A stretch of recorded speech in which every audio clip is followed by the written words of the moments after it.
Finally, Ashlee's body is on American soil. Harry Robinson posted a photo, no long caption, no press statement, just 4 words. Our baby is back. And if you have been following this since the beginning, you already know how much those 4 words cost. Before we get into everything that's happened and everything that still needs to happen, and there is a lot, go ahead and hit subscribe and tap that bell right now so you never miss an update on this case. Because what we are about to get into tonight is going to raise more questions than Zanzibar has been willing to answer. The body is home, but the ruling has not changed. Joe still has not been charged. And the surveillance footage? Still nowhere. So no, this is not over. Not even close.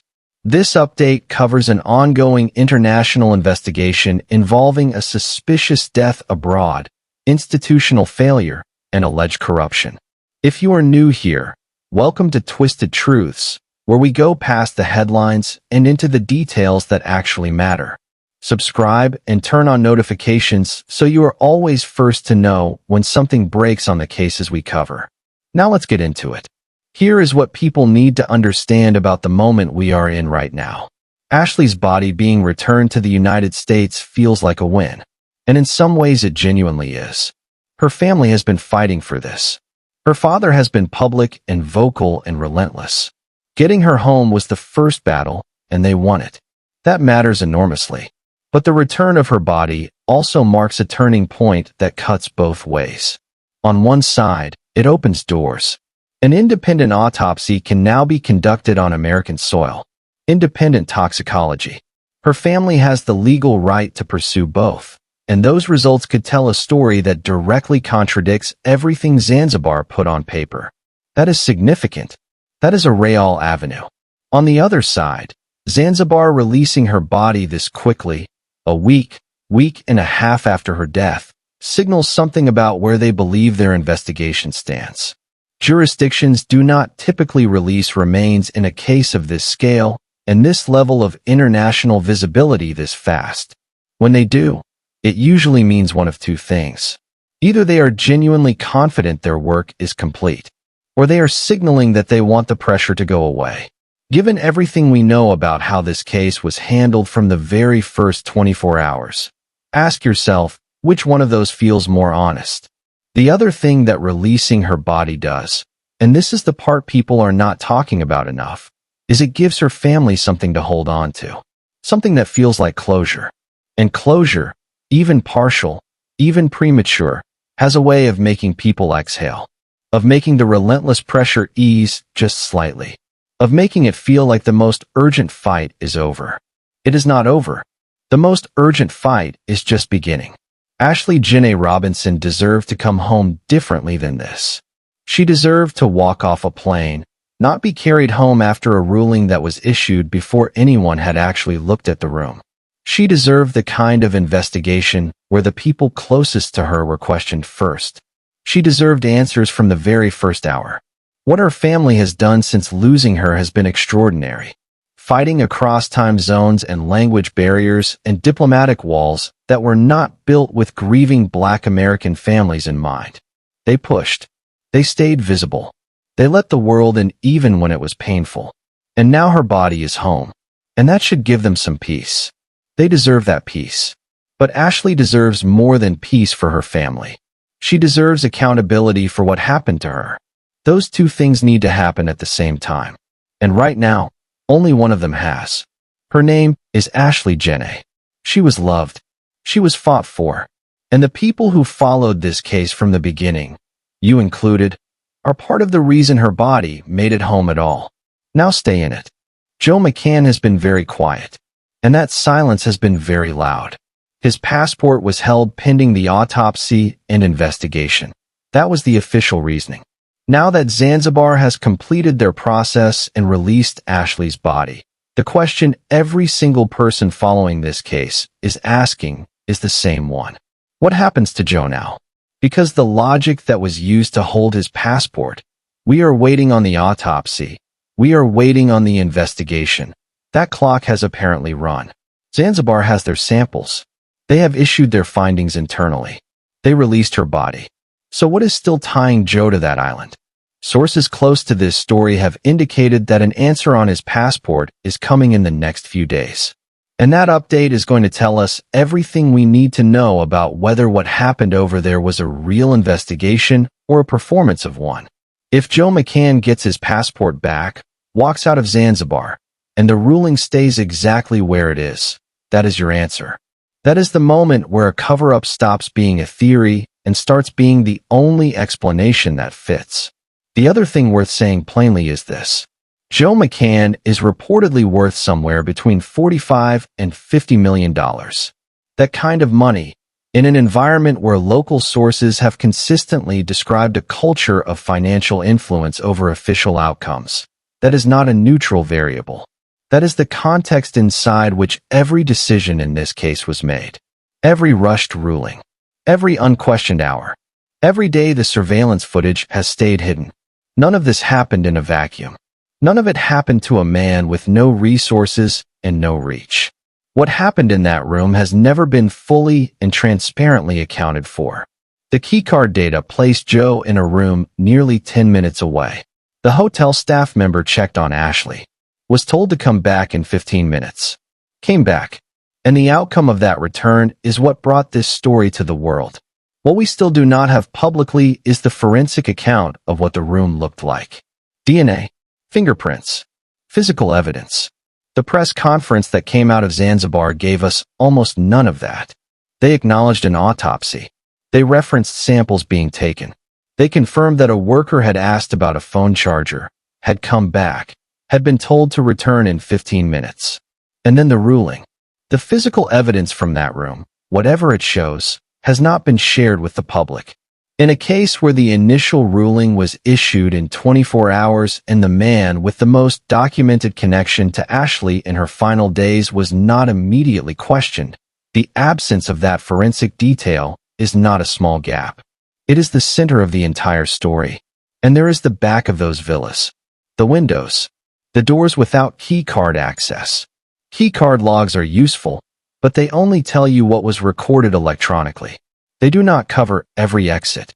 They do not account for someone who knows how a property is laid out and knows where the cameras do not reach. 8 to 10 minutes on foot. At a property equipped with comprehensive surveillance. And the footage has not been released. Let's go through every open thread right now, because there are several and each one matters. Zanzibar has their samples. Their process is, by their own account, complete, hence the release of Ashlee's body. What that means for the family now is that an independent American autopsy becomes possible and becomes urgent. The family can request it. It can be conducted. And if the findings diverge from what Zanzibar concluded, even partially, even on one detail, that divergence becomes a document. A public record. Something that cannot be dismissed. Toxicology results can take weeks, sometimes months. And whatever comes back from those samples could reframe everything. Hold that. A lot of people have asked whether the U.S. Embassy being present meant American eyes were actually on the process in a meaningful way. The honest answer is no, not in the way most people imagined. Embassy personnel were there to observe and relay. They were not in the room during the autopsy. They were not directing the forensic process. They could not compel evidence sharing in real time. Their role was communicative, not investigative. And that limitation is one of the most important things to understand about what the U.S. could and could not do from the other side of that ocean. Now that Ashlee is home, the landscape shifts. The U.S. still cannot force Zanzibar to reverse its ruling. Two separate countries, two separate legal systems, and the jurisdiction belongs to Zanzibar. But the U.S. can apply pressure. Consistent, escalating, internationally visible pressure. And this is where the connections that surround Ashlee's story, the celebrity voices, the media coverage, the advocates, the people in Congress who can pick up a phone and make Zanzibar's government uncomfortable. This is where all of that becomes more than noise.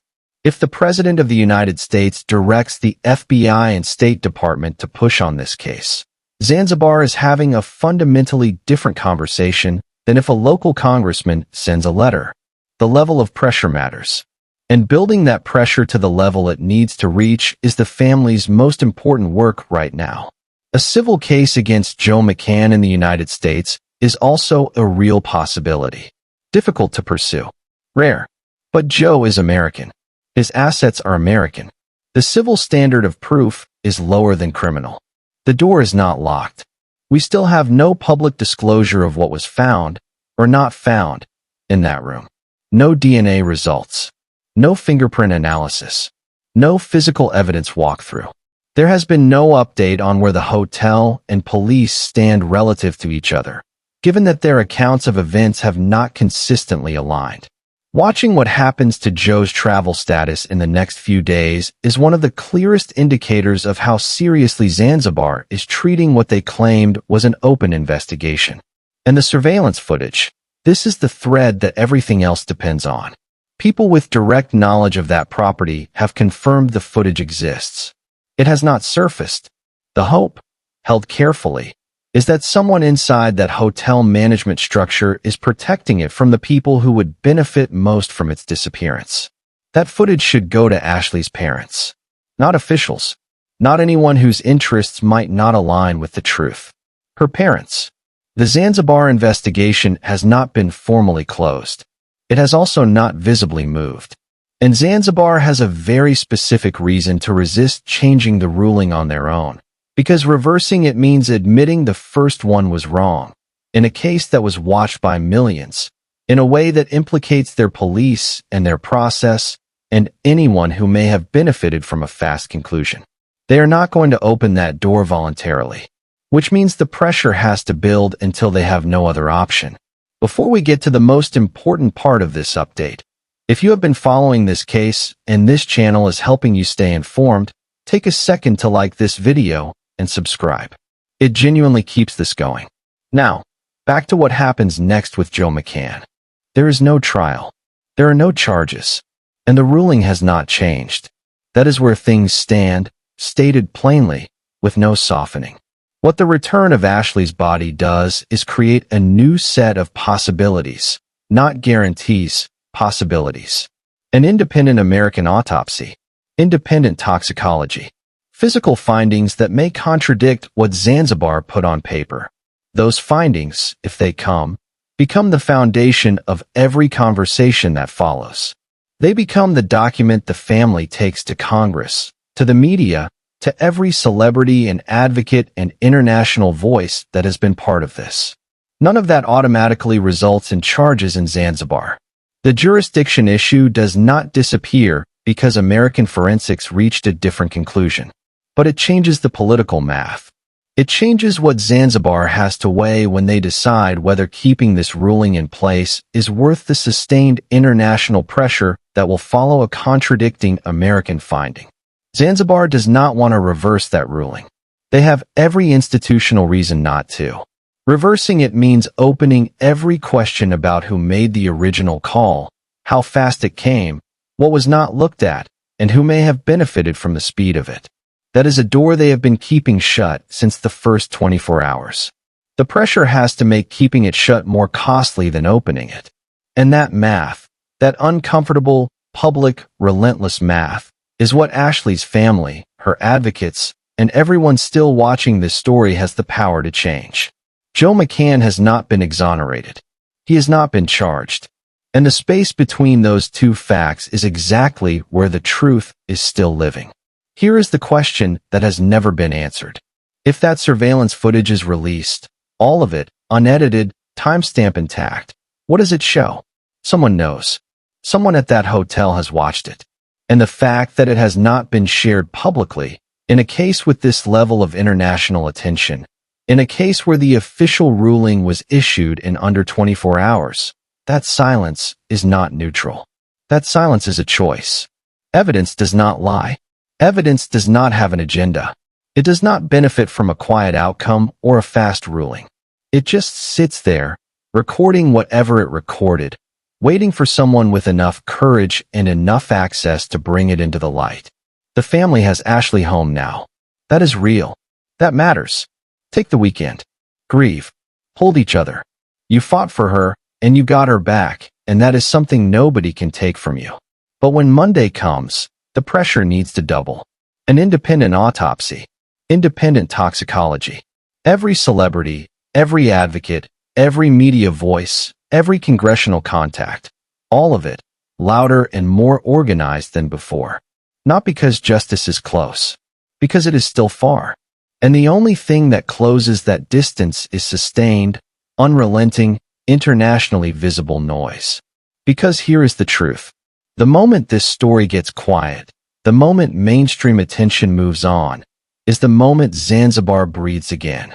The moment Joe McCann breathes again. The moment the people who needed this to go away start to believe that it has. Do not give them that moment. Her name is Ashlee Jenae Robinson. She came home because people refused to stop fighting for her.